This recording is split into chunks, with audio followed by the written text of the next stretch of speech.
Hello and welcome to a couple of very special tapes on the subject I call creation. I need to probably define a few terms here before we get going and explain a little bit more about what I'm talking about. Here on Earth we look up at the stars and peer out in the sky and so forth and wonder where we may have come from, how we got here, is there any meaning to our life? We search through different belief structures, religions, philosophies and so forth, trying to answer the big questions in our life. Because we really have no factual knowledge exactly where we came from and what's going on in the universe. So far, technically, we've been unable to get off our planet. We don't have the technology to fly out into the cosmos, nor do we have the science yet to understand how the universe may have come about. And if there is any logic to the universe, what exactly is it? You see, it's the logic of what the universe is actually doing is where the explanation of the planets and the life forms actually come from. It is the task, you might say, of our modern day religions and belief structures to try to explain what the universe is doing, to try to explain the meaning of our lives. Scientists are also doing this. Every day they're working on unraveling the mysteries of the universe. They're trying to figure out how it started, how it's evolving, what it's actually doing. They're trying to provide answers to our questions about ourselves. So actually, religious leaders and scientists really aren't too far apart.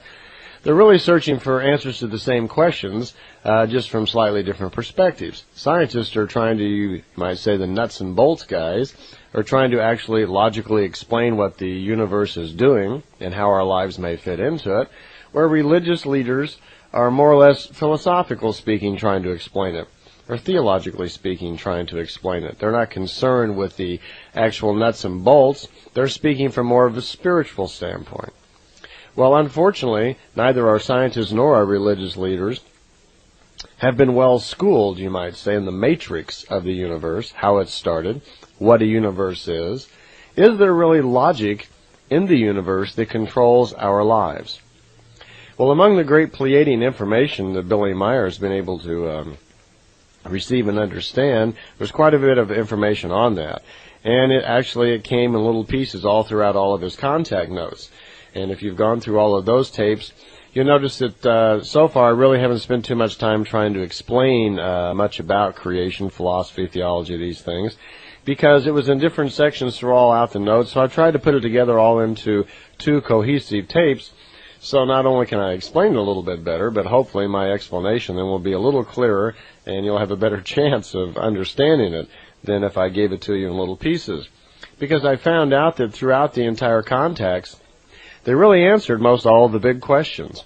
On these two tapes you're about to listen to now, I'm going to explain a lot about what the Pleiadians have provided Billy with, the answers to the big questions. What is the universe? How did it start? Why is there a universe? Why are there life forms? And what is the meaning to our lives? And is there something beyond our physical lives? So that's the things we're going to talk about on these two tapes. So I almost warn you right now, whatever preconceived notions you may have, which are fine, about what you think life is and how it may have come about, you're probably going to be opened up to some new ideas on these two tapes here. I know I certainly was when I first heard all of this information. It made a lot of sense to me, and personally, I believe in all the concepts that the Pleiadians are stating here. It all makes very much sense to me. Quite a bit of it, most of it, seems very familiar, which is probably what drew me to a lot of this information to begin with. So anyway, for the sake of our discussion here, a creation is slightly different than what a universe is. And that will be explained as I tell you how a universe actually comes about. So let's back up to the very beginning and start there. You see, once we have the science and technology on our own society to actually leave the planet and go out and study the universe, we'll start answering a lot of questions. And as our science gets more developed, our technologies get better, we'll probably be able to actually move in time, move backward and forward, and watch cause and effect. Actually watch the universe unfold and see things happening. We also will come in contact with other races far more developed than ourselves. I'm sure there are many races out there, like the Pleiadians, and many that we've never even heard anything about yet, which are far more advanced than we are, and already benefit from a greater time, space, and a far greater intelligence. So we have a lot to learn. leaving our planet is like the first day of school for us as a race. So the things we're going to talk about here is probably a pretty good primer for our first day in school. My point is simply this, that the Pleiadians, as well as many other races who've already been out there, their technology has allowed them to study the universe and actually understand what's going on.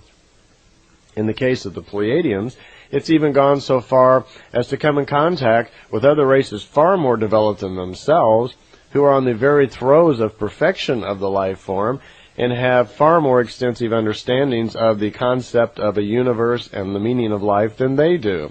So they're far more well-schooled than we are. The information on these tapes is the current Pleiadian philosophy of life and understanding of the universe. You see, the universe itself, the universe that we live in, we have no known parameters, you might say, or knowledge of its size and what it's actually doing. We believe the universe is expanding currently. That's the current theory for our scientists. And according to the Pleiadians, they are right. It is expanding. It will contract later on.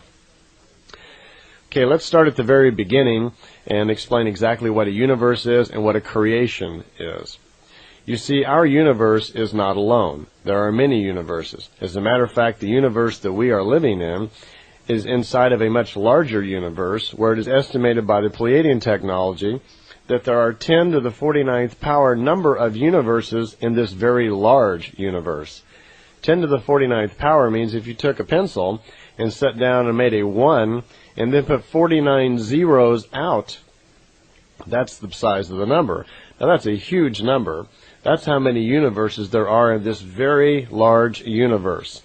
And since there is no particular name for it, Billy has it marked down in his notes that the Pleiadians call it an absolutum. And that means that they have no knowledge beyond that. They have been able to move into some of the universes and have gained some understanding of what the absolutum may do, but their knowledge is also very limited in that areas. But they have got far enough to find out that our universe, along with 10, with 49 zero number of other universes, exist in a much larger universe.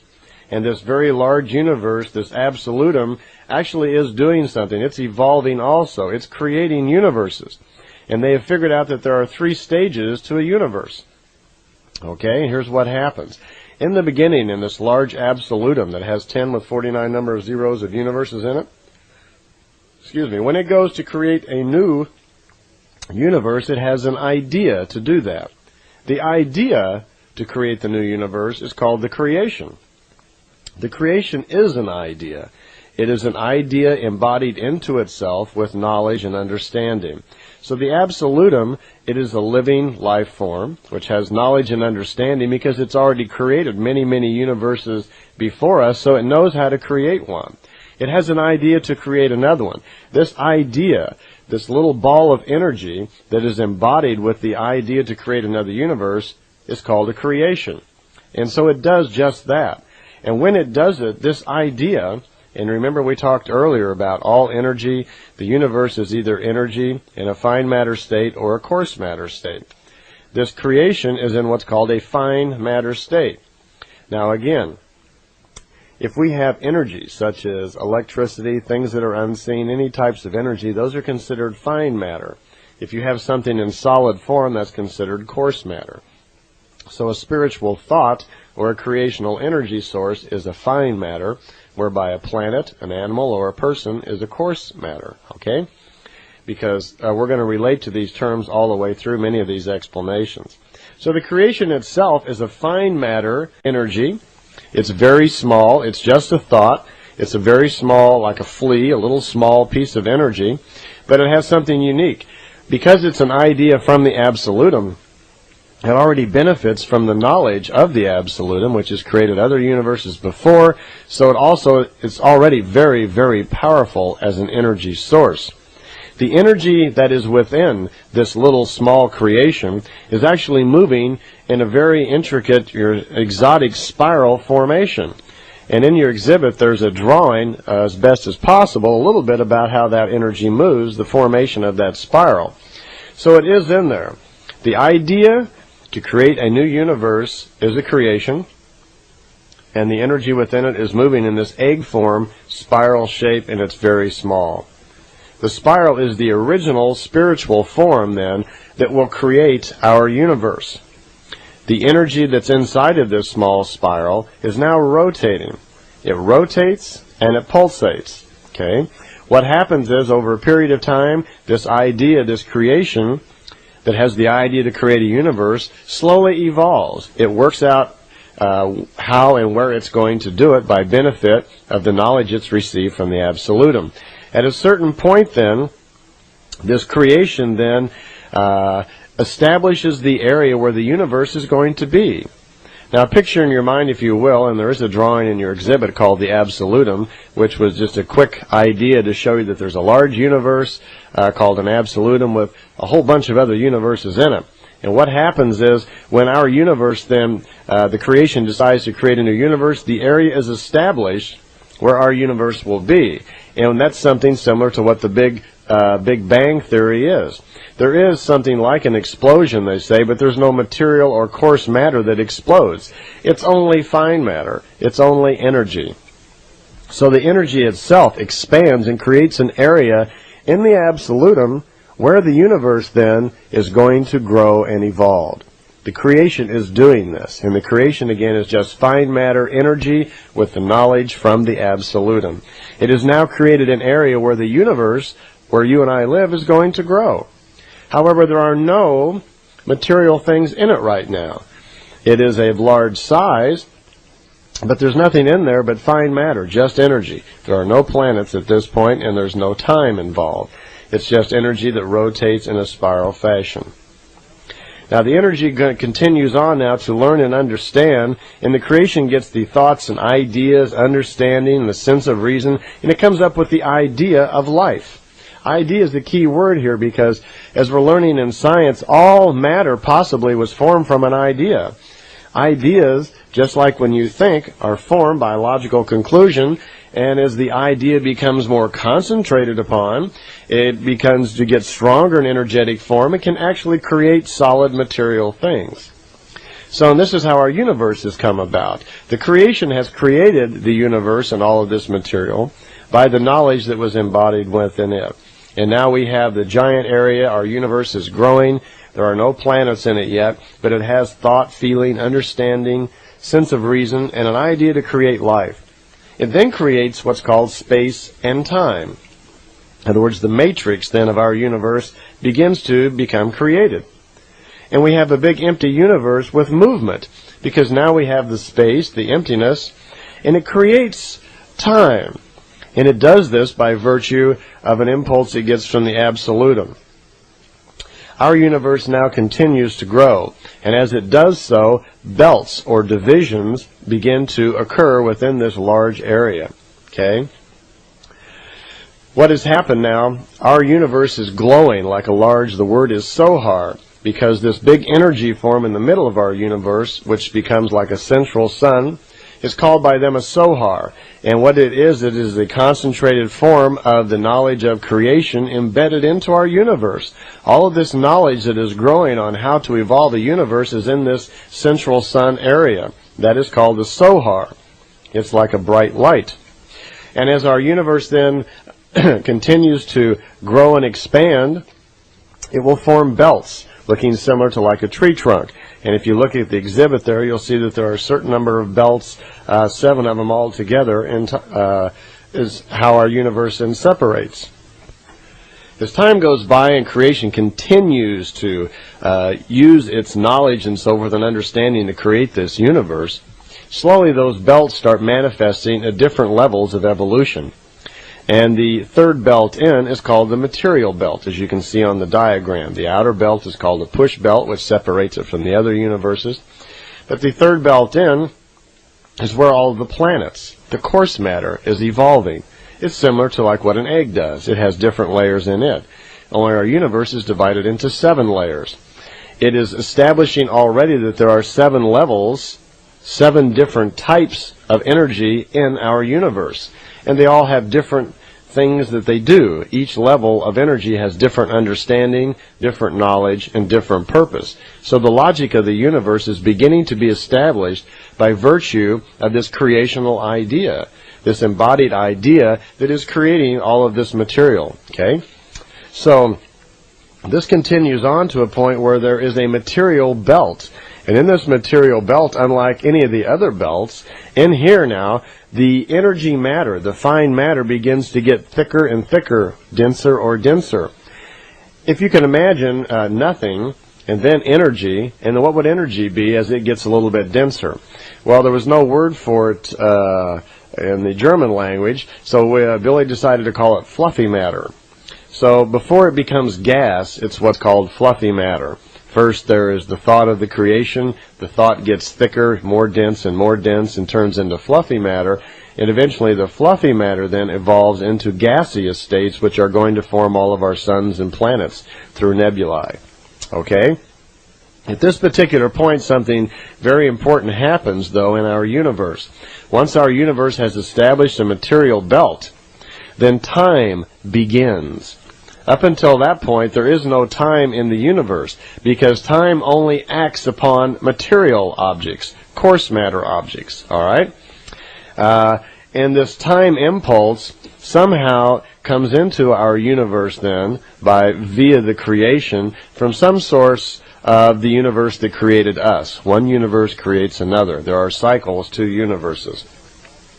So our universe has now evolved to the point where it has a material belt, and time is beginning. When time starts, time is an energy force that moves like waves.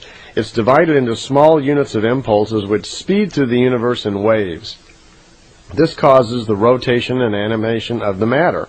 Moving time is now born, and the motion of creation is now started. Creation is creating a universe, we call it, with 7 different layers, 7 different, they're calling it belts, 7 different stages of evolutionary material, each stage having its own function, the 5th stage now having the function of creating material or coarse matter form that we come along.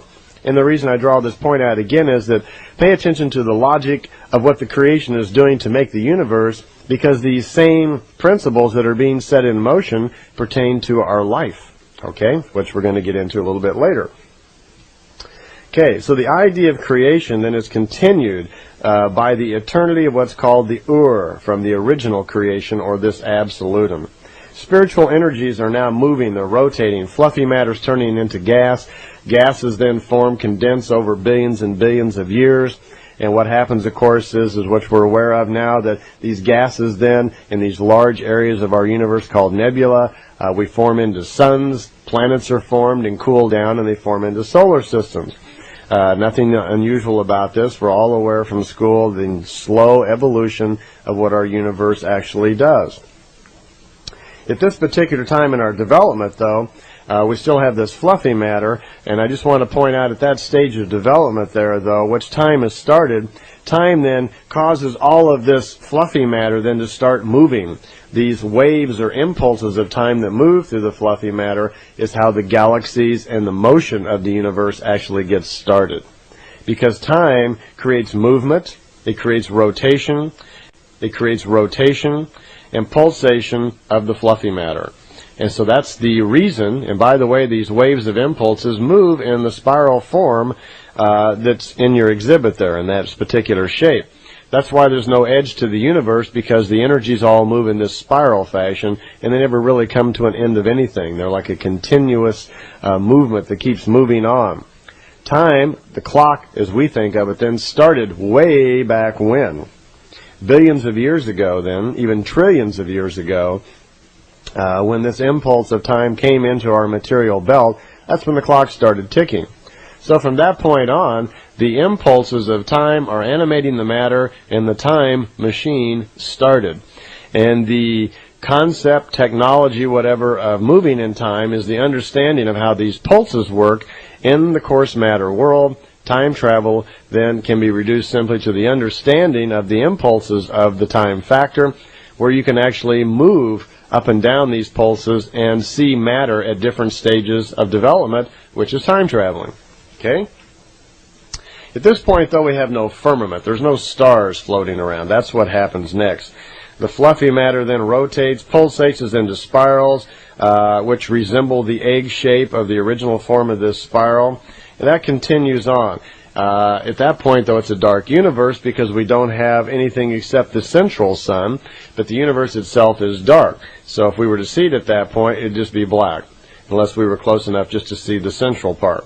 The fluffy matter then evolves into galaxies and begins to show very brightly, causing the darkness of space to be broken.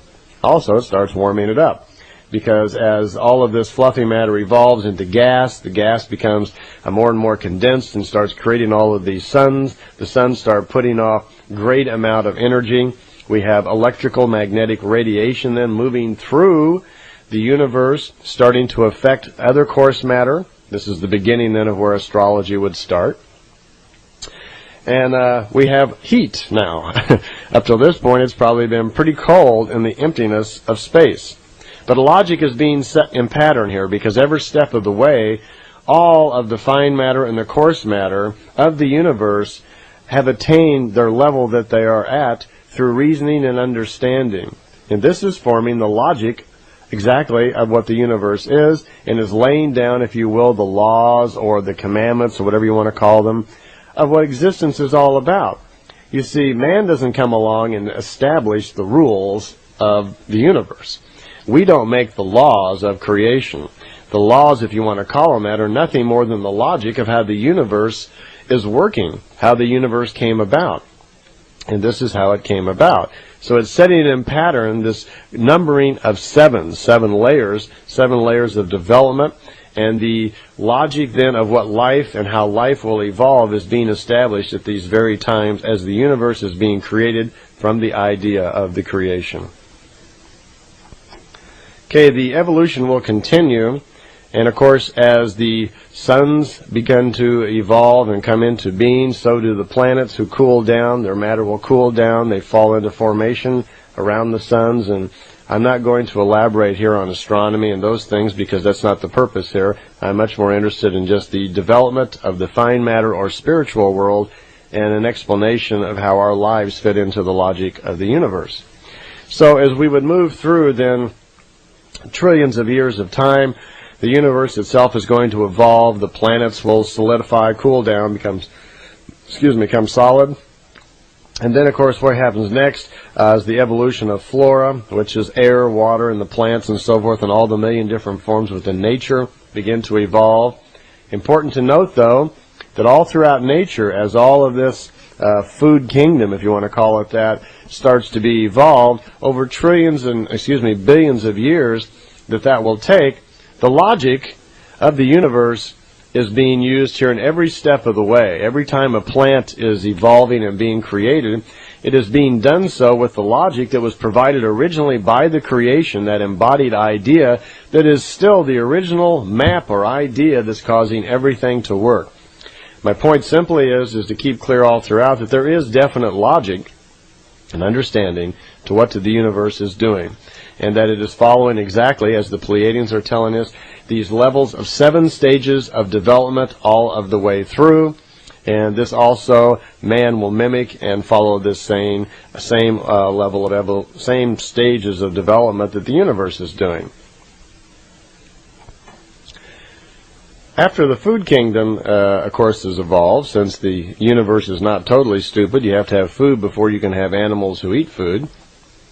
So once that the universe understands through the knowledge of creation, exactly, at this point you can start seeing where a creation and a universe are really the same thing. A creation, what Pleiadians call the original idea to create a universe actually is, but all throughout this creation then basically is the fine matter energy which creates a universe. Okay? So creation and universe start to become kind of synonymous here as this thing, and for the rest of the explanation it really will become the same thing, because creation is an idea that grows into being a universe. At this point now, the logic of creation has understood how to make the food kingdom. It has the idea of life, and it has learned that first it must create food so that there can be creatures to eat it. Fauna, which is the animal kingdom, comes along. And, of course, the animal kingdom now is an entirely different level of spiritual energy. It is a different level. It's following the 7 levels of development that are established. within the matrix of the universe or creation itself. And each one of those 7 levels is broken down to 7 other levels with 7 subgroupings under that. So in the Pleiadian science, they've been able to map out entirely all these different levels of development of the creation itself. And through time travel and knowledge from other races, they've learned to understand each incremental step that a creation goes through in its evolution. Because this original idea of creation is doing exactly that. It is an idea that is evolving. Probably not so much different than just an idea that each one of you may have at any given moment. That idea is set in motion. It does not just die out. All of your thoughts and ideas have life to them, and when concentrated and thought on hard enough, they are manifested in greater and greater energy. And even us little humans can think to the point that we can cause creations, that we can create matter to actually happen. Because matter is nothing more than the following through of a logical idea. Okay? As long as it's logical and makes sense. So don't go out there creating illogical universes. At the point that it's necessary or logical to create the animal kingdom, then creation does that. It has the idea, then creates the energy forms to create the animal kingdom, which are coarse matter beings. Nature reacts differently than the humans do. After the animal kingdom has been evolved and goes to a certain point of stage, there gets to be a point in the stage of development of the creation then where logically it can create human life. And there's quite a bit of difference between the human life and the nature life. Humans evolved naturally out of the dead animal tissue in plants. There's a mixture. Scientifically, that's how it actually works.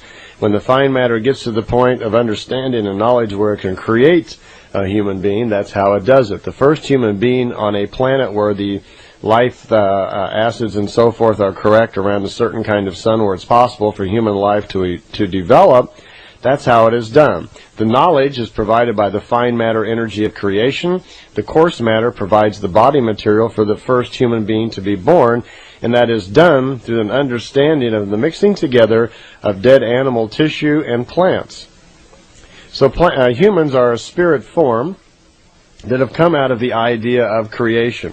We were created then through the logic of the creation, creating this thing we call a universe in logical steps.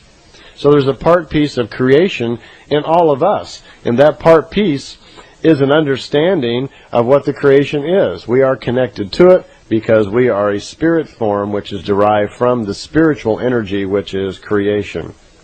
Humans are totally separate from the flora. Humans are totally separate from the flora and fauna kingdoms. We have no connection with the animal kingdom or the food kingdom. You were never a plant. You were never an animal of any type. You are a separate level of evolution. Just as the plant kingdom, the flora kingdom, has its limitations.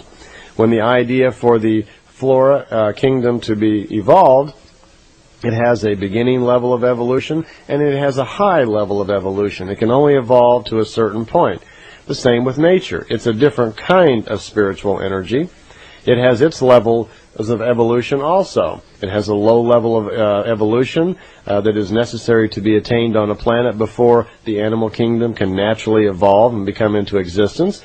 And it can only evolve so highly. Animals can never evolve to the point that humans can. We are a different kind of spiritual energy because human forms, spirit forms, can evolve into what's called perfection, which will be explained a little bit later on.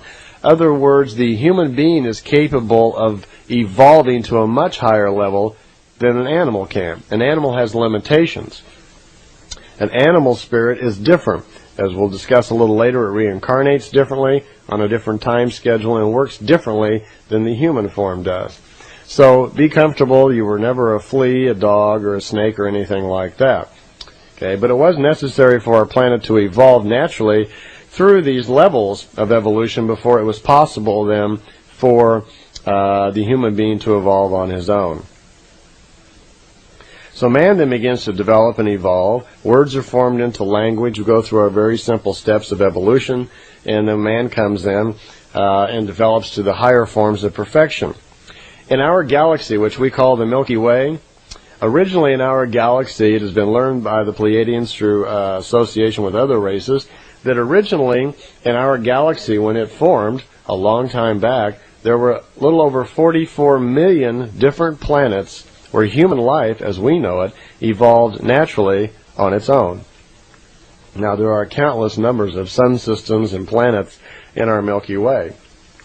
But originally, left alone, there was 44 million planets, similar to Earth, where there was the necessary acids, atmosphere, environmental control, suns, and so forth, necessary for a man to evolve. That happened. Of this 44 million, it has grown greatly, because the galaxy itself is quite old. They have now learned that there are 343 variations to the human form that they have discovered. This is variations in fingers, toes, size, bone structure, eyes, nose, so forth. Slight variations in the human form itself, but all nonetheless of the same spiritual type of energy that can strive for perfection and evolve to perfection within creation. At the moment that they know of, there are over 7,800,000,000 known planets in our galaxy with human life on them. So that original 44 million that evolved on its own has greatly expanded. Of course, that's mostly because the 44 million evolved, became technically advanced, and then went out, moved out into the galaxy, and seeded other planets also. So here we are, we're moving along, you and I, on our own little planet, not really aware factually of what's going on out in the universe, and now we're finding out that we're kind of on the late freight, that the universe has been going on for a long time, the galaxy is quite old, and before our little civilization came along, there literally have been billions of other civilizations just in our galaxy that are far older than we are. So we have to look forward to quite a family of man out there to learn, meet, and understand from. Okay, before we go a little farther, a few more explanations on the creation itself and how it actually evolves, in other words, the continued logic of the creation, and then we'll get more into the development of our human life forms. Okay, I mentioned earlier that our universe, and if you looked at the exhibit, is divided into 7 different belts, or 7 different layers of kinds of energy. And then, intricately enough, each one of those different layers of the creation itself are subdivided into different levels of knowledge and understanding also. So the creation actually is a great big, huge thought of knowledge. It's a large idea that once was small and is evolving into a very large area. At least we think of it as large. But on the scale of some other microcosm, it's probably infinitely small. What happens to our creation? Well, let me give you a few more ideas about the creation of ourselves, and then we will kind of pay a little bit more attention to our own human development. I said originally that once our creation was established, that the outer belt of it, if we could, for instance, take our creation, and we suddenly became the incredible enlarged person ourselves and grew much larger than the universe so we could see the thing, we would look at our creation and see that it is egg-shaped, that it has followed the form of the original idea of creation, which was an egg-formed spiral, and as it is bursted into a large area and the Sohar has expanded it, as all of this has happened, it has maintained the general shape. So let's say our creation, as we're looking at it, looks like a big egg. Now let's take a knife and let's slice that egg right in half, and we'll take the top off and just set it aside. And as we look down now at the inside of the creation we're looking at, and again, creation now and universe are the same thing at this point, what we see is that it looks like kind of like a tree trunk with different rings in it, and that's these belts that I'm talking about. The outer edge is called a push belt, and that's because it pushes against the other universes. It not only keeps other energies and coarse matter from coming into ours, but it also serves the purpose of keeping our energies from going out and getting involved with other universes. So it's like a separator. It's like a skin on an egg, if you want to call it that. The first layer there is called a creation belt. And this is just a name that is given to it by the Pleiadians as they explained it to Billy. The main purpose apparently of the creational belt, which is a very highly evolved form of energy, it creates what's called the changing belt, which is the second belt in. Now, the functions of the changing belt, as I understand it, frankly, are to serve in the evolution of the material belt, which is next. And it is this material belt that you're looking at here, which is where all of the planets are. That is the only belt of the creation that has coarse matter in it. The coarse matter, again, being anything that is solid. There's also a fourth, third, second belts, which are strictly fine matter belts, or creational or spiritual energy, all meaning the same thing. And then, of course, the central sohar of the universe, sometimes called the central sun, and that is the origin, then, of the creational embodied idea. It has grown into that. So that's what our universe actually looks like when you actually look at it. As a matter of fact, one of the scientific secrets for figuring out space travel is right here on this diagram. We live in a material belt where there is time. Only the material belt has the time energy in it. And think of time as an energy. It's a wave of energy that moves in pulses through our material belt in this spiral formation. That's why we have rotation, movement, animation of matter in the material belt that does not exist in the other belts. Well, the Pleiadians say one of the first forms of figuring out how to move in time is how to take energy, coarse matter, which can only exist in this material belt, move it out of the material belt into the changing belt. In the changing belt, there are no impulses of time. There is no coarse matter. That's one reason is coarse matter doesn't exist there. So there's a way, apparently, of taking a flying device, moving it out of the material belt, moving it into the changing belt. It's no longer in a solid material form. It's been converted to some other form of matter which can exist in the changing belt, but now it's outside of time. It's no longer, I'd say, in touch with the time pulses, so it can move in time. And once the knowledge is understood of how the pulses of time work, you can go into the changing belt, move your flying device, however your programming is, then re-enter the material belt at some other place, and kind of jump back onto the time wave impulse as it's moving through this spiral shape through creation, and you're in a different time. So that's one way of actually doing it. Okay, a little more things about a little more information about our own creation here. As our creation continues to evolve, there will be no more material belts. It is only this one, because the creation, this is how it evolves. Now, interestingly enough, I talked earlier about that there are 7 levels. There's a little bit more to this. As the creation itself continues to evolve, it is now expanding and sending energies all out, all through itself, which is called the universe. It will go through stages of development, and those development stages are the process of evolving fine matter into coarse matter, which facilitates the evolution of the creation itself. You see, as creation gets an idea for a plant, an animal, or a human, that plant, animal, or human then, in its coarse matter state, in its material form, itself gathers information, learning, and wisdom. And it is that learning, experience, and wisdom which contributes to the evolution then of the creation. Because just like the creation, and being a small part of the creation, it then is thinking. And what's thinking? Thinking is the creation of an idea, isn't it? And what's an idea? An idea is the formation of logic.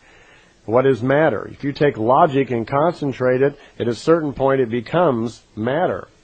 Okay, so all of us as physical beings, the animals, the plants, everything that is existing because of the idea that the fine matter world had to create it, is now evolving on and contributing more ideas, more energy to the spiritual fuel, you might want to call it, or evolution of the creation itself. So we're all little small parts of the creation. Everything is. A tree, a squirrel, an animal, a planet, a moon, everything is.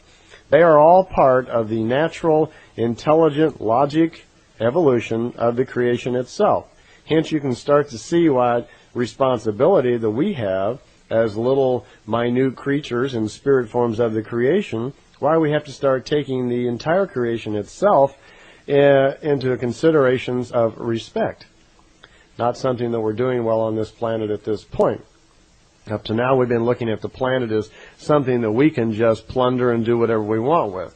We dig holes in it and drag the oil and gas out of it. We dig holes in it. We blow it up. We do whatever we want because we just look at it as a dumb old piece of dirt or something that we're living on. We have no respect for it, and we have no respect for it because we have no understanding of why it's important. We don't know at this point what the creation is doing. So hopefully, knowledge that the Pleiadians are providing us with through Billy will get out into the world, and people will become more and more aware of the respect that we need to have for creation, and we can move towards a better understanding of how to live in harmony with it. Well, anyway, our creation is going to continue evolving. It will go through all these levels of growth, of different levels of evolution, of creating suns and planets and flora and fauna and people. All of these things continuing to evolve, providing the evolution of the creation. At a certain point, the creation itself, or the universe as we're calling it also, will pull back into itself. Now this is pretty fascinating. You see, so far, the universe has been out there just growing, okay? And it's been doing that actually for 47 trillion years. That's right. The creation that we are living in is 47 trillion years since that original embodied idea decided to create this universe that we are in, this creation that we are living in. Now, we have no way of tracking that because the material or coarse matter, excuse me, part of the universe is not nearly that old. So, since our science at the moment can only track something in material form, we have no idea how old that the creation really is. When in fact, our creation will go through a total lifespan of 311 trillion 40 billion years. That will be the entire lifespan of the creation that we are in. This creation has gone through so far 47 trillion years of that, which is about 1/6 of the way through its cycle. In your exhibits, there's also a little drawing there showing that there are 7 levels of development to a creation. A creation will go through this 311 trillion year cycle of expansion, evolution, and then it contracts and pulls back into itself. At that point, the creation then goes into kind of a sleep stage, you might call it.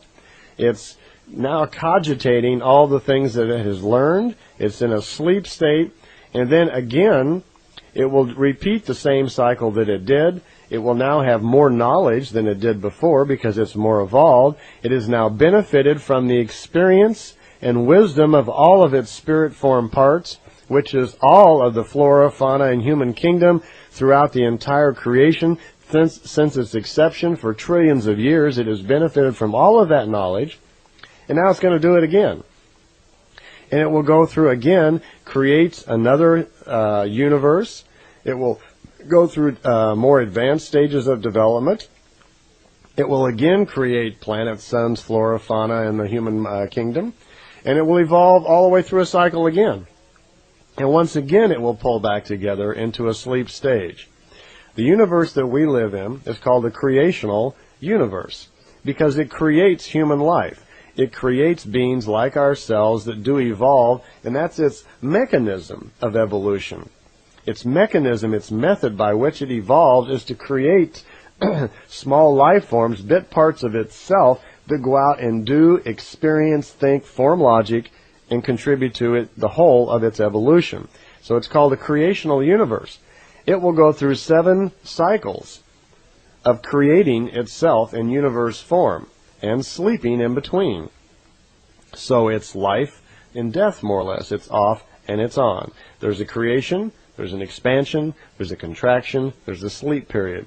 Okay? It does this 7 times, and then it changes, kind of a metamorphosis, into another kind of universe. After it has done this 7 times, this mechanics of creating material belts and creating different kinds of life forms which contribute to its evolution, that mechanics will be done 7 times, and then it's turned into, you might say, it itself evolves into a different kind of universe called an Ur universe, U-R, okay? And then an Ur universe also will go through 7 cycles of growth, but it's different. It doesn't go through the material belt process. Ur universes are fine matter all the way through all the time, but they have a specific function. Ur-universes create other creational universes. They're kind of like the mother universes, okay? And this is where the process, logic, and understanding of birth comes from. Within the creation, it knows how to create other coarse matter beings. So our creational universes know this, evolve into an Ur-universe. Ur-universes go through 7 stages of developing other creational universes. Okay, and then after an Ur-universe goes through its 7 levels of its own evolution of learning and understanding how to create entirely new universes to start off, new creational ideas, it then evolves into what's called a central universe. Very little is known about a central universe, and the Pleiadians have only figured out these 3 stages. It's quite possible there may be other stages of development also of the universes, but none is known yet. It's quite possible there will probably be 7 levels altogether, because the universe, the creation so far, seems to revolve totally around 7s all the way through. It evolves in 7 levels. It itself goes through 7 stages of development. Each level of coarse matter life that is within the creation, whether it's animal, plant, or human, goes through 7 stages of development, which we're going to spend a little more time on in a minute, talking about the 7 stages of development of the human life. So universes, or creations, go through basically 3 stages of evolution that the Pleiadians know about so far.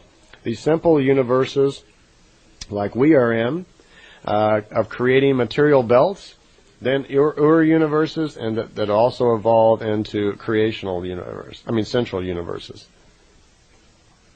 Okay, I see by the tape machine here that we're running out of tape, so I'll see you on the other side.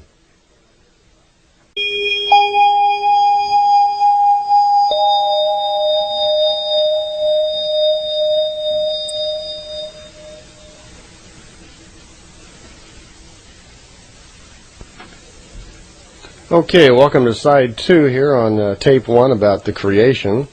I was just explaining how the creations work, that they do go through 7 stages of development.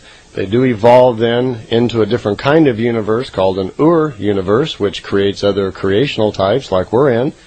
That then goes through 7 stages of development and evolves into a central universe. Now, we are in the creational universe that we are in. We'll go through 7 stages of development. We are in the first stage of that development, and we're in the 47th trillion year of that. So our creation has a few years to go, over 250 trillion here to go, it looks like, and then it will collapse back into itself. So that's quite a bit of time. We don't have anything really to worry about there. We're in the very first stage of these 7 stages of development. So our universe, our creation, same thing, has quite a bit of ways to go before it finishes its own personal cycle of growth here and grows into being a universe. Okay, let's move into an area that's a little bit more personal now for you and I. Let's discuss about how the evolution of the human being form actually comes about and what it's doing within the creation. We've learned now that the creation itself is going to go through 7 stages of development, that originally it was an idea that created what we call this universe. So it has brought with it the knowledge from wherever before, the previous universe that created this one. Some Ur-universe someplace created ours. So it had already evolved through all the things that we've done. The point is that creations themselves can't just go out and instantly make a universe. It just doesn't happen instantly. It evolves very, very slowly, through wisdom and intelligence, every step of the way, learning how to create all of the infinite small particles of itself. It's taking it trillions of years to get to this point right now where we're at. We took it that long to figure out how to take the fluffy matter and create it into gas, to create the gas into suns and planets, to create the food kingdom, then the animal kingdom and us. Every stage along the way it had to earn that through experience. Now, I'm sure included in all that experience, there has been a lot of mistakes made, a lot of trial and error that the creation itself has to go through. It has to figure out how to do everything. The knowledge, creation's knowledge, is stored within itself in what's called this fine matter world. Sometimes people call the fine matter world spiritual energy or creational energy. That's fine. We're talking about the same thing here. The Pleiadians used the term fine matter to describe any kind of etheric or energy form, and coarse matter, once again, to describe anything that's solid, that's been created out of the knowledge of some fine matter someplace. Okay? So actually everything that exists in the creation is a combination of coarse matter and fine matter. That there is fine matter somehow involved in its atomic structure that helped create the material matter and is part of the mapping or the knowledge that makes it exist.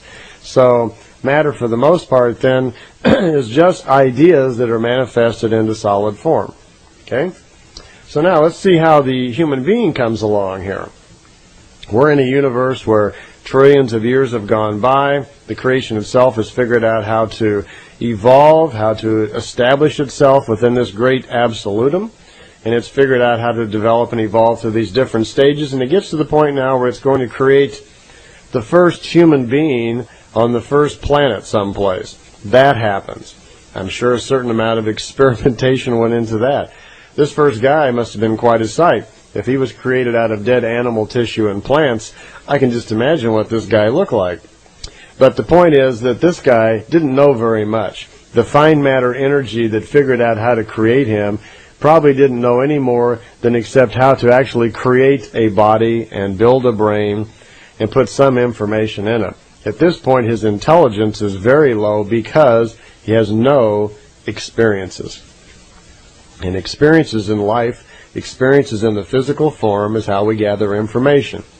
Now, the reason for the material life is to gather information with your physical senses, experience, create logic and thoughts, create conclusions, and as you experience things, you contribute wisdom to your spirit, to this fine matter energy which created you originally. See, we aren't material beings having one life. That's just our personality. That's just our persona, we think of it. That's our conscious mind in the material state. That's, who we think we are. We're Randolph, we're Nancy, we're Bob, we're Larry, whoever we are. That's a passing phenomenon. We are really spiritual beings, fine matter energy forms, that go through a series of material lives on purpose in order to experience and to gather information. Because it's the spirit then that moves on. It never dies. It never sleeps. It is a continuous form of energy in creation which is striving for perfection. Striving for perfection means that in itself it needs to gather all the information it can so it can also get back at one with the creation itself. It's a part piece of creation now because it was created out of creation and is still connected to it somewhat.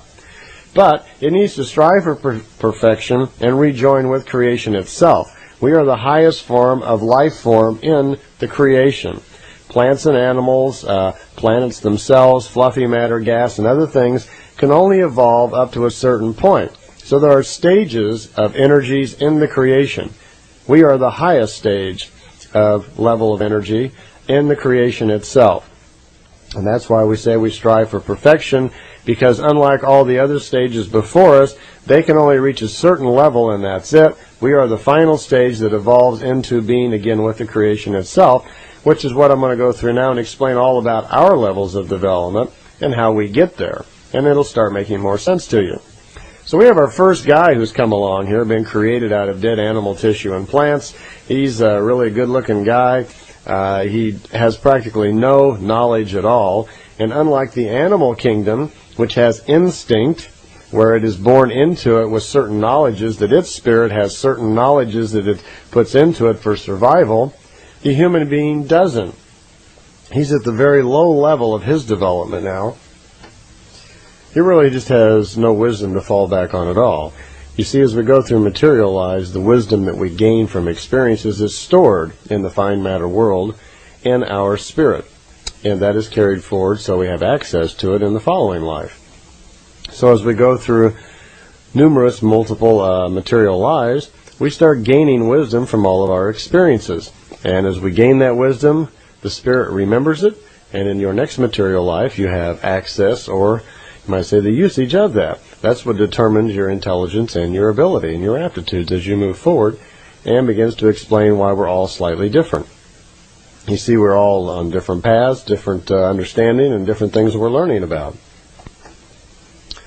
Okay, if we were on a Pleiadian world and we're attending class there and wanted to learn about the 7 developmental stages of human life forms, then that's what I'm going to go over right now. Billy Meier was given you might say, a listing or a kind of a printout of the 7 different levels of human life within creation. Since creation itself has created its own laws, you might say, or logic by virtue of its development, its evolution. It has figured out how to create a universe, how to create the fluffy matter, the gaseous material, and so forth. So it has earned the right or learned all the way along on the different stages of development of different kinds of life. And the human life form is no different than anything else. It also must conform to the logic of creation. And so there is a logical, you might say, progression of development of the human life form as it goes through its evolutionary processes. So there are really kind of like laws of logic or rules, you might say, because there is a fixed order of logic on how we develop. When we come into our first lifetime, we have no previous knowledge. We haven't lived at all yet. We have no experiences, so we have no accumulated knowledge. So we really don't know much of anything. And I imagine our first guy that came along probably didn't live very long. He probably was just, snuffed out by an animal right away or whatever. Probably didn't live too long. Short lifespan, no knowledge how to take care of himself. So I'm going to go through this prepared list, which was made for Billy, which explains the different levels of development. It explains all 7 levels, 7 steps of development of the human life, and breaks it down a little bit in 7 different steps. So there are 7 levels to the development of the human life form. 5 of those levels are in physical form. 2 of those levels are in non-physical forms. And then we return and become part of creation. So I'm going to explain the different 7 levels. By the way, each one of these 7 levels is broken down into 7 sub-levels, and then 7 below that, 7 below that. So it's 7 across and then 7 sub-levels down. But we won't have time and we won't break it down that far here. I'm just going to talk about the main 7 breakdowns or levels of the development of human life. In the first level, it's called primary life. Obviously so, because it's the very beginnings. So your first material life would be called the primary development of the intellect and the spirit. So that's the first thing that has to happen. There is no development at that point in your first lifetime. You have no knowledge from any previous lifetimes. It's the first one. So it's the primary development, or the very beginning of development of your intellect, using your brain, using your logical patterns. I suppose at this point the first person is just trying to figure out how to walk, to get around, to find food, maybe some sort of shelters, whatever. So the process is that we go through a material life. While we were going through the material life, we gather information and experiences with our senses, sight, feel, touch, smell, and so forth. We make logical decisions. When we make logical decisions that become part of our life, when we decide on something and that becomes part of us, we gain wisdom from that. And that information, that cognition, that understanding of a basic thing that becomes part of us, then that wisdom from that goes into our spirit. Not every logical conclusion that you come to goes into your spirit, because the spirit itself, remember, it is a bit piece, a part piece of creation. It is connected to creation, whether you're aware of it or not, and it has the ability to, you might say, check out your conclusions and compare it against the logic of creation to see if it's correct. If it's incorrect, if it's illogical, if it's harmful to the spirit, it does not accept it. It actually refuses it. After we go through these 7 levels of human development, and later on in the tape, I'm going to go over the actual mechanics in the mind and in the spirit, how it retains thoughts and how that works, and we'll discuss that a little bit more. But right now, let me go through these 7 different steps of development of the human life and explain what these steps are. The second step would be the primary thinking of intellect and spirit. So to begin with, first of all, in your first stages, you have to learn how to think basically at all, to use your brain into the very basic functions. That may take several lifetimes. You might not live very long. At this stage, you don't have enough intelligence probably to even protect yourself very well. So your first few lifetimes were probably rather brief. As a matter of fact, the first 100 or so may be very brief. And before you start being able to rationally think things out. The third level, the third section of primary life is the primary thinking of reason, or reason. Okay, first we're developing some intelligence, then we're going to start thinking, and now we're reasoning things out. We're figuring things out, like, okay, I better not get too close to that large animal because he will kill me. Okay. Fourth step under primary life is the primary exercise of intellect and spiritual force. Okay. The fifth step is primary reasonable actions. So here you're figuring out, you're developing reasoning. Now it may have taken a couple thousand lifetimes to even get to this point where you're actually beginning to use reasoning and thinking and so forth to understand how to take care of your life. Each one of these lifetimes you go through, we contribute very little in the form of spiritual growth. Spiritual growth is the actual wisdom retained by the Spirit as a result of experiences in the material life. You'll go completely through a material life. It's possible to go clear through it and practically learn nothing. Many people live kind of in spiritual stagnation, completely unaware of their spirit at all, and leading the kind of life that contributes nothing. So it may take them hundreds of lifetimes to progress hardly anything at all. The idea behind this list is that all of these levels, types of things must be gone through, that the human being can't skip anything. Each human being who goes through his own cycles of life, we may start off the same with, it's kind of like a hard drive on a computer with nothing on it, then we start adding software. Well, our spirit is much like that. As we go through each lifetime, it gathers a little bit of wisdom, but everybody lives their lifetime differently. So we're all out gathering wisdom, experiencing things, and contributing wisdom to our spirit about different information at different times. So each person coming into life has different objectives, has different things, different paths that he is on of learning. So even though we start off the same, within a very few short lifetimes, we're all working on different things, but we don't get to bypass anything. The idea is that there are X amount of things that have to be learned about life and contribute, and we're all going to go through them at one time or another, just not at the same time. Okay, the 7 breakdowns of primary life then. 1 was primary development of the intellect. 2 was primary thinking of the intellect. 3 is primary thinking and reasoning. 4 is the primary exercise of intellectual and spiritual force. 5 was the primary reasonable actions. 6 is the primary will caused. It says will cause thinking. So we have an individual here now is starting to use his own will. 7th is the reason-conditioned leading of the life. We have an individual here now who's least able to control himself and take care of his life. He can think, he can reason, and he can take care of himself. So this is still a very underdeveloped person. Creatures at this level of development are, usually thought of as being insane or idiots. Their spirits and intellects are really just, not very developed at all, which they have to learn an awful lot to get going. And again, we only add very little to each lifetime as far as spiritual growth as we go through. So just to get through the primary life may take several million years. The second step of development in the human life is called the reasoned life, and that's broken down into 7 levels also. Each one of those 7 is also broken into 7, which we won't go into. But reasoned life is the second level of development of human life, and this refers to those cycles of life, those lifetimes you're going to lead where your reasoning really figures in the development or evolution of your spiritual self. The first level in reasoned life is called primary development of reason. This is the very beginning of scratching our head and going, how about that? To figure these things out. Let's think things through, okay? The second level is the effective realization of reason and her use. Well, we're getting results. We're going through a lifetime now, we're trying to figure things out, and we're starting to recognize a little bit the cause and effect of things. That, gee, what about this, or if that, and if I think this way, this happens. So we have an individual here reasoning, trying to figure out how to cope with his life by virtue of reasoning.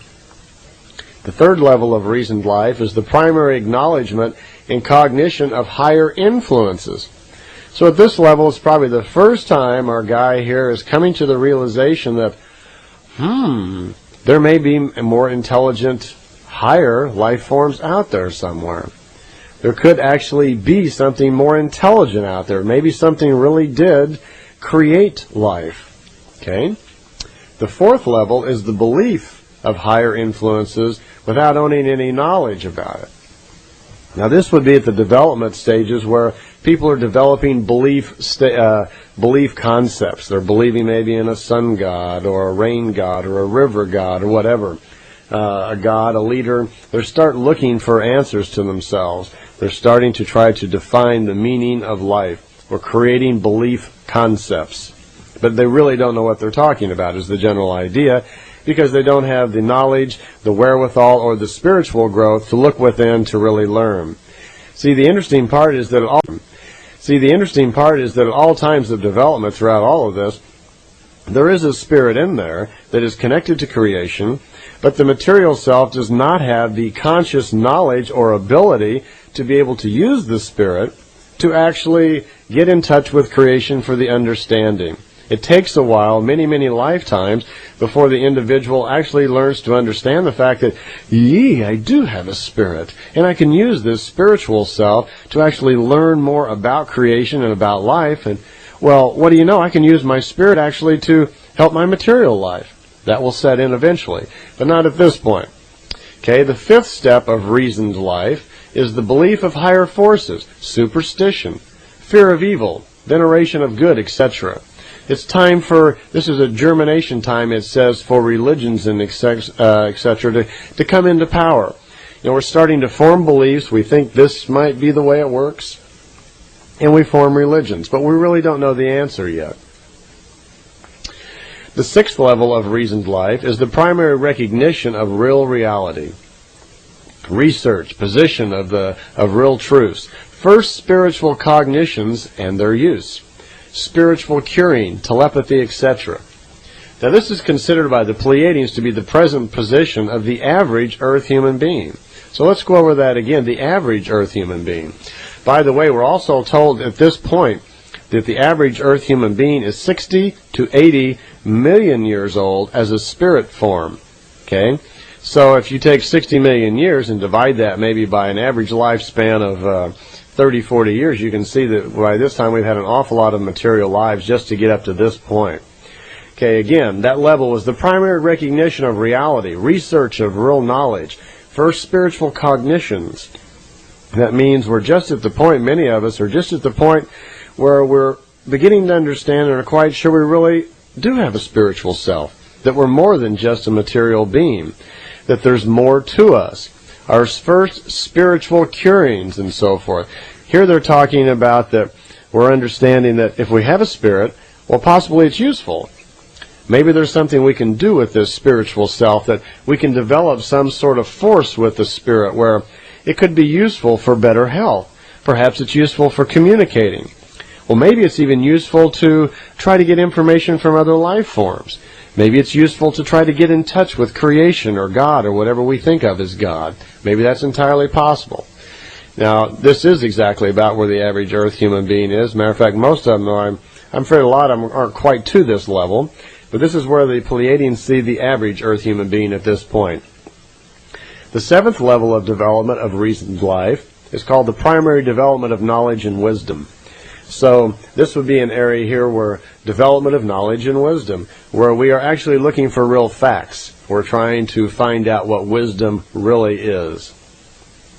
The third step of development of human life is called the intellect life. Okay? Now our first was primary life. The second is reasoned life, where we learn to think. The third is intellectual life. We're starting to intellectualize things. We're actually coming to conclusions, forming logic. Okay, intellect's life. It's broken also into 7 levels. The first level is called the high development of the intellect, high technology, second utilization of spiritual forces, and primary creation of living forms. Okay, well now we have some intelligence in our being here. Besides just having reasoning faculties, we're using our intellect here. We're developing high intelligence, which we are. Many of our people these days, scientists and a lot of young children are coming along with great intelligence. It's surprising how bright some of these kids are that are born these days. So, high technology. Yes, we do have high technology. We're learning more and more about the atom, molecules, the secrets of nature. We're developing now systems which will enable us technically to leave our solar system and explore the universe. So we are certainly moving into times of high technology. Second, utilization of spiritual forces. I would say you could probably define that in the New Age community, the people are searching for. They are trying out. They are trying to discover what can be done with spiritual forces. We're aware now that things like telepathy and so forth are possible, that the spiritual self somehow does have an effect on the material life, that a person who understands more and more about the spirit itself is somehow better connected to the life force of the universe. We're becoming aware of that. And we're also becoming aware that because you are more of a spiritual person, that somehow life just seems to get a little better. These people seem to be a little luckier. They seem to be healthier. They seem to live a little longer. We're finding these things out. The second level of intellectual life is the realization and exercise of knowledge. Exercise of knowledge, okay. Truth and wisdom. And also slow breakup of acceptances of belief. Belief is when you believe something might be true but you don't have the facts. Now that's very common. But more and more we're learning more facts about things. So our belief systems, our old mythical belief systems are breaking down. And we see that already in 1992. Less people are turning to belief structures of all types to answer today's problems. We are evolving more and more into a more sophisticated world where old belief systems do not provide the answers to today's problems. This present position right here, they say, is the present position of the educated earth human beings, scientists, etc., leading edge thinkers and so forth. Probably most of you listening to this tape would fall into that category. You are seekers of truth and wisdom, and you're listening to this tape hoping that you might find some little pearl of information or knowledge that you might need just at this moment to move yourself on down your own path of evolution. And that's exactly why you're listening to the tape, because not only do we have to feed our material body, and we have to feed ourselves at lunch, we have to feed our spirit with knowledge also. And most of you listening to this tape are probably feeling the need to feed your spiritual knowledge. You're looking for answers to things, just like I have looked the past few years, and I find it very interesting to share it because it's not only part of my own growth, but I'm quite sure that the things that we're talking about here are the beginning, definitely, of breakup of belief structures and the beginning of wisdom and truth. We're moving that direction. The third level of the intellectual life is the first utilization of knowledge and wisdom. Okay. Well, we're seeing more and more people who have not only discovered that the spirit can be powerful and wisdom is powerful, but we're finding people who are actually beginning to use it more and more. In the form of psychics, people looking into astrology, numerology. We find this a lot in the New Age, so-called New Age metaphysical community, where they may not be right about everything, but they're certainly trying. And that's what growth is all about. You know, it's fine to make mistakes. That's just a natural part of the learning process. So we are at the beginning stages of this, where our people who are experimenting with spiritual growth don't know all the answers yet, but let's give them a hand for certainly trying, and let's see how they do, maybe pay attention to what they're learning and see if it's useful for ourselves, because remember, everybody goes through all these different paths of learning. Myself, and I've found that certain things I'm interested in, certain things I'm not. And so, you know, I look at some information and it's just not right for me at the time. I'm not interested in it. And other things get me very excited and I follow that. So information is out there for all of us to use when we need it, when it's good for us. The fourth level of intellectual life is called the acknowledgement and utilization of nature's laws, generation of hypertechnology, the second creation of living forms. Well, acknowledgement and utilization of nature's laws. Nature's laws. How many people have actually stopped and even thought about laws of nature? Well, we know there is a nature out there, and scientifically we're starting to understand a little bit more. But perhaps there really was some logic the creation had in mind when it created nature. Maybe nature really does live by some set of logical rules and understanding. Wouldn't that be amazing to find out? That maybe there really is something we could learn. Well, there definitely is. There's nothing illogical in creation. It had to learn, figure out, and think out every step of the way for it to evolve, and we're really not paying attention too much to nature. So at this level, at that fourth level of intellectual's life, when people get to that level, that's what they can expect to be working on in that area. Understanding of how nature really works. For instance, some of nature's laws like gravity can be broken. The mind can actually levitate objects. Now, Billy has learned these things and on some occasions has used his spiritual force and his knowledge of nature to actually do things like levitation. And he's been known to do that. There are even pictures of him levitating an oven onto a truck when they were moving at some point. And he's demonstrated and explained much of this information to the people around him by doing the simple basic things like bending spoons, heating up coins, and other things, as well as telepathy is a form of nature's laws, understanding how that works. But understanding nature mostly is understanding how the planets and all of nature operate, their cycles, and how we live with it. Imagine if you had the ability to cause a tree to fully grow, say within a year, instead of taking 50 years. Now that would be manipulating nature's laws, wouldn't it? But if you were at the point of development where you understood exactly what it was in nature that caused a tree to grow, why it grew at a certain rate, and why it would take 50 years, there would be a point where you would have the knowledge and understanding perhaps to interface with that and speed it up. You would then be interfering and manipulating or utilizing the laws of nature. Well, generation of hypertechnology. Of course, that would be the area where we just plain understand more and more about the universe, and that's going to come naturally, definitely as we move off the planet. The fifth level of the intellectual life is called the natural exercise of wisdom and knowledge and cognition of spiritual forces. Now, cognition refers to absolute knowledge, when you have knowledge of something. Not the belief. So at this level, we're talking about where we are beginning to learn so much about the spirit that we have cognition, that we have actual knowledge of exactly how spiritual forces work. And people will begin using them in a factual way with predictable results. The sixth level of intellectual life is life in knowing about wisdom, it says, truth and logic. Well, our world isn't run much on wisdom, and most of us don't, run our lives based on wisdom, truth, and logic. But some people do. A small percentage of our society actually does, that they base their life and the control of their life and their growth on logic, truth, and wisdom.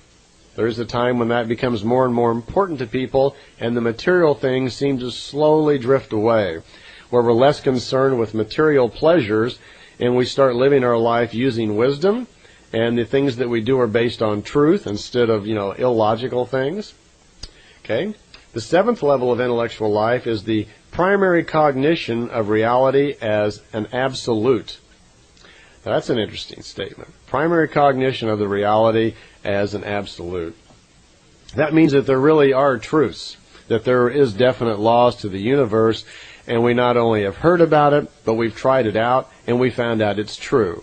We're discovering the basic matrix of creation itself, and we get to the point where we actually understand it, start to understand nature's laws, and we start to actually live that way.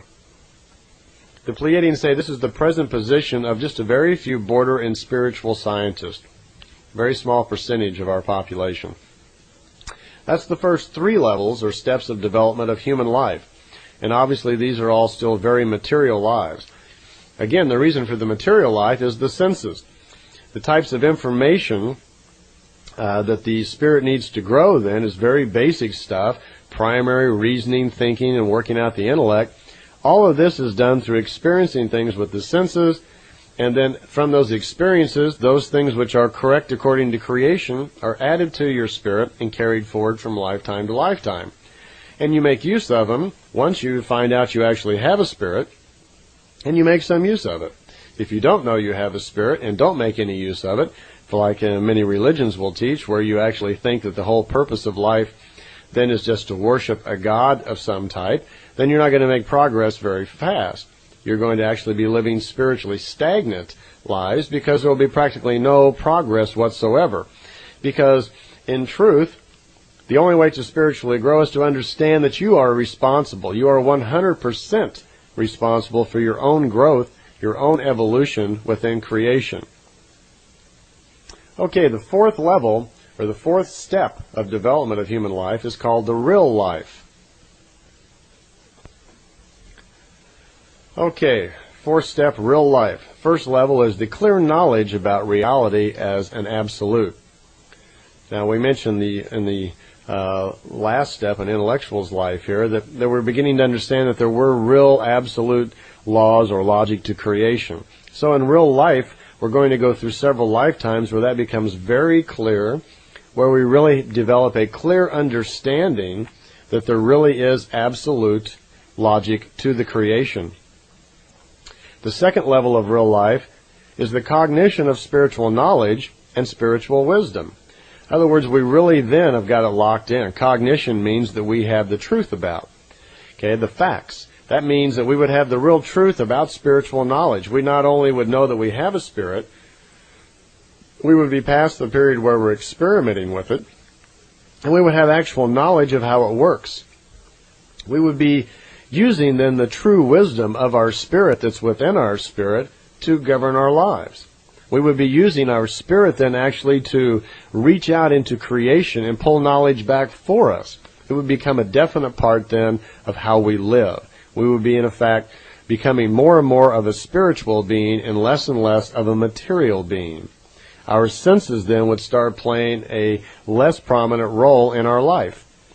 Right now, whenever we approach some situation in life, we use our eyes, our ears, touch, sense, smell, and so forth to quickly make a decision on how to react. We're very material beings, most people on this planet. Most everything is observed as a material being, and decisions are made basically on material senses. Well, over a period of time, we become more sophisticated, and that's what this is saying. We become more sophisticated, we have more knowledge of spirit, and pretty soon we start finding out that the spirit is actually very powerful, and that we can perceive the world using our spiritual abilities, because our spirit now is in fact very intelligent and has connections to higher intelligence. Plus, in order to evolve now, it is necessary to get information that provides experiences at a higher level. The spirit's no longer interested in how to make fire, and it's no longer interested in petty rivalry and fighting and arguing and silly belief structures and so forth. It has lived through those periods. And in order for the spirit to grow now, it needs more sophisticated knowledge.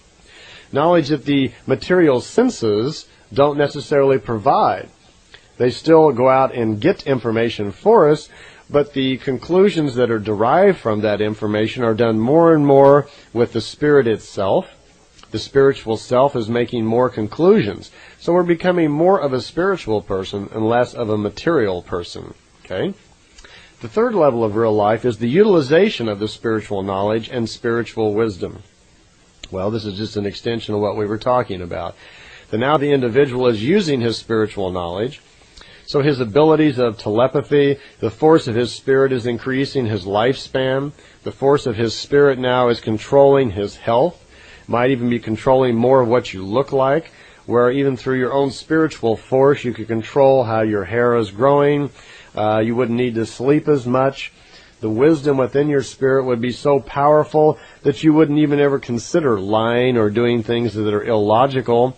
You're becoming a person who does things so much for the right reasons that you're always lucky.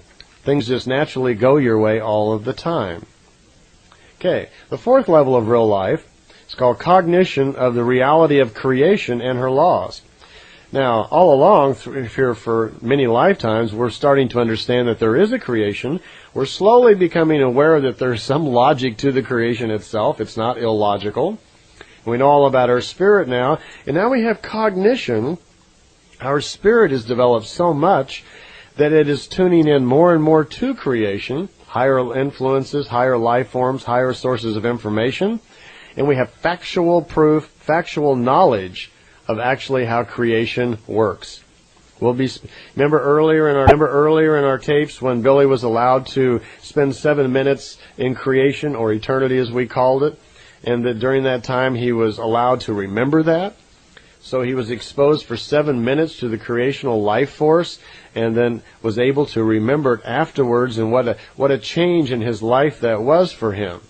Well, not only he got to experience it then, but now we're talking about a level of life where you would constantly be aware, because of the force of your spirit, what's going on in creation. And most everything you do in life now is through the utilization and the awareness of creation itself, creation's logic, and if you want to call it that, creation's laws.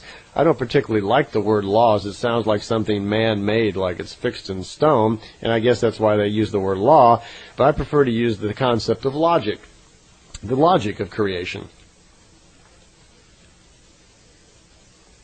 Okay, the fifth level of real life is the living from the creational laws, or logic, purification of the spirit and the intellect, cognition of the true obligation and force of the spirit, complete breakdown and acceptance of beliefs.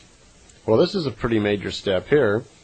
We now have a being who's still physical, but they're living mostly from the creational logic totally, where they are so aware now of the logic of creation and all of its knowledges of nature. They are so knowledgeable at the spiritual forces that they're living their life based on all of this knowledge. They're becoming much less a material being and having far less use for the material senses. Okay? It also says they have cognition of the true obligation and force of the spirit. So now we have total understanding of what the spirit is for. At this point, there would probably be almost total awareness of previous lives. You would be well aware then all the time of your connection of spirit within creation, and you would feel the force of the perfection of creation all of the time. Also, it says complete breakdown of belief structures. Well, obviously, at this point, once you have all the facts about creation, nature, and your spiritual self, you're no longer caught up in belief structures because you know the truth about things. So at this point, there are no more belief structures. This is the present level of pretty much the people on the Pleiadian worlds. At this point, they have understanding of the nature's laws, of the spiritual laws, and they have great understanding of the logic of creation, and this is their level of understanding. This is why their morality, their spiritual development, and so forth is so much different than ours that they frankly have no interest at this point in having any sort of social commerce with us, which is quite understandable. Our thinking is much different. Many people are always concerned about the Pleiadian context of Billy Meier, why they did this or why they didn't do that, and why they would react some way, or why don't they get more involved here, or why didn't they do something. Well, herein lies your answer to most of those questions. They're living at a total different level of understanding and development within creation. Their viewpoints of the world are entirely different. The way they respond to things is much different. They're obviously going to be far less emotional and prone to anger and flying off the handle and things because they have so much knowledge about things. When you see people who get violently jealous or angry and hatred and so forth like that, these are very undeveloped beings who are responding to stimuli in the world at exaggerated levels because they are strictly material beings. The spirit doesn't respond like that. The more and more you become a spiritual being and live within spiritual logic and creational logic, there is less reason for that. You will just be able to be a calmer person and deal with things in a much more balanced way. Okay, the fifth level or step of development in human life is called creational life. Up to now, we've also been dealing, though, strictly with physical life forms, and at this point we are still a physical life form, following the basic logic of creation, where we have a physical life, a sleep period, a physical life, a sleep period. Even during our physical lives, we're awake and we go to sleep. So the logic set up by creation from the very beginning of the off and on, of the awake and the sleep, permeates throughout all of our life forms as well as our own, and permeates human life. It is still necessary for us to have the death cycle on purpose so that the spirit can cogitate, so that the spirit can sleep. So that is the primary thing that we have to have. It's still necessary for us to sleep even at night, to rest the physical being and so forth, even though that the spirit doesn't sleep. It never goes to sleep. It's always open for business. It's always listening. Even though your subconscious is rattling around in there when you're dreaming heavy at night and working out the problems of the day, your subconscious is paying attention. It's always open. It never dies. It never sleeps. Okay? Well, we're at the fifth step of development, creational life, and we're still having physical lifetimes. At this point, though, they will be much longer because the force of spirit creates a longer life, a healthier life. It is a natural kind of perk, you might say, of creation, that the longer you live, the longer your lifespans go. And that's because of force of spirit. When you're very young, your spirit has very little, if no force, has no wisdom, and cannot sustain the material life very long. One, because of low intelligence for survival, plus it has a very low life force, so it really can't even sustain the physical life very long. But as you get older and live more lifetimes, the spirit becomes much stronger, and at this point in creational life, where we have seen that we have lived through periods and millions of years of existence, we've accumulated much knowledge and wisdom about nature and spirit and creation. So at this point, we not only live longer, we live healthier, we live happier, we live luckier. Okay, the first level of creational life is creating and control of living forms. Well, at this point, they're suggesting that there's a time when we have so much knowledge of creation and spirit forms that we can actually begin to create our own life forms. And I shouldn't use the word create. We manipulate, more or less, fine matter energies into making life forms. At this point, for instance, an example would be that you would be able to develop, say, an organic android. You could, by knowledge and your understanding of nature, spirit, and creational logic, create a life force, an android that actually could live and think, walk and talk, and so forth. Now, it may not have a spirit like we do, but the Pleiadians do have these. They have armies of these things we would call like droids that do their manufacturing and other work. It would also be possible at this point that you could probably procreate a spirit. Procreate means cause it to be born. That's what happened to Billy. He was caused to be born along with 3 other individuals, 1937, at an exact time in the morning, on purpose, by Pleiadian beings who were developed enough and understood well enough how to use the force of their spirit and their knowledge to cause Billy's spirit to come into material life at that time. So that's what it's suggesting here, control of living forms. The second level of creational life is the construction of machine apparatus, livable creatures. Well, again, here we're talking about making different types of androids, I guess we would call them, living life forms because of the knowledge that you have.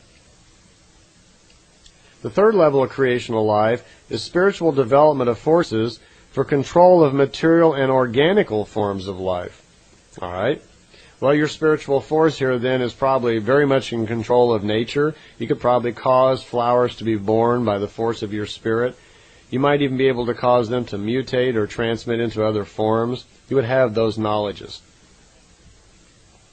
The fourth level of creational life is this will-conditioned mastering of life and all of its forms and spirits. So here you're definitely becoming a master of the life, where almost total knowledge then of the primary thinking, of the intellectual, of the spirit, of nature and creation is within your grasp. You have almost total knowledge then, after millions of years of lifetimes, of the entire life cycle up to this point. Now that makes you very, very knowledgeable, but again, of course, now we're into billions of years of lifetimes. Okay, I see we're running out of tape once again. Going to have to get longer tapes. So just fast forward this one. There's just a little bit on it. And I'll see you on next side. This should be side 1 of creation tape number 2.